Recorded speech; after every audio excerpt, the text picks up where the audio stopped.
नमस्कार. मराठी अपडेट गुरु या यूट्यूब चॅनलवर मी ओमकार तुम्हा सर्वांचं स्वागत करतो. तर पाहू शकता की समाज कल्याण आयुक्तालय या अंतर्गत जी समाज कल्याण विभाग जी भरती होती, तर याची परीक्षा कधी होणार याची उत्कंठा लागली होती. तर याचं वेळापत्रक नुकतंच पोर्टलवरती प्रसिद्ध करण्यात आलेलं आहे. तर साधारणतः पाहू शकता की येथे 4 मार्चपासून ही परीक्षा सुरू होणार आहे आणि 4 मार्चपासून तब्बल येथे पाहू शकता की संपूर्ण वेळापत्रक येथे देण्यात आले आहे. वेगवेगळ्या शिफ्टमध्ये ही परीक्षा होणार असून कोण पाहू शकता की येथे साधारणतः 19 मार्चपर्यंत ही परीक्षा होणार आहे आणि याचबरोबर इथे पाहू शकता की तब्बल येथे 10 दिवसांमध्ये ही परीक्षा होणार आहे. तर सर्वप्रथम इथे पाहू शकता की गृहपाल अधीक्षक 4 मार्चपासून परीक्षा सुरू होणार आहे. तर त्यांची परीक्षा येथे पाहू शकता की 7 मार्चपर्यंत असणार आहे. वरिष्ठ समाज कल्याण निरीक्षक 7 मार्चला परीक्षा असणार आहे.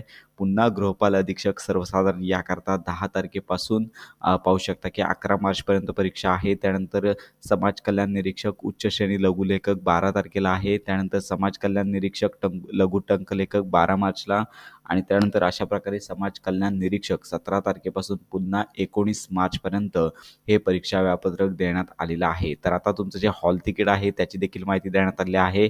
तर उमेदवारांना दिनांक 25 फेब्रुवारी 2025 पासून त्यांचे प्रवेशपत्र ऑनलाईन पद्धतीने जी वेबसाईट आहे त्यावरती उपलब्ध होतील. तर अशा प्रकारचं हे शेड्यूल आणि हॉल तिकीट माहिती नुकतीच प्रसिद्ध झालेली आहे. हॉल तिकीट प्रसिद्ध झाल्यानंतर संपूर्ण माहिती व्हिडिओ हॉल तिकीट कसे डाउनलोड करायचे याचा व्हिडिओ आपल्या चॅनलवर अपलोड केला जाईल. त्यामुळे ही महत्त्वाची माहिती इतरांपर्यंत नक्की शेअर करा. संपूर्ण शेड्यूल आणि सिलेबस संपूर्ण पाहून घ्यायचा आहे. तर अशा प्रकारे ही भरती प्रक्रिया आहे. तर याच्या संदर्भात सर्व अपडेट्स आणि खात्रीशीर माहिती करता आपल्या मराठी अपडेट गुरु या यूट्यूब चॅनलच्या कनेक्टमध्ये राहा.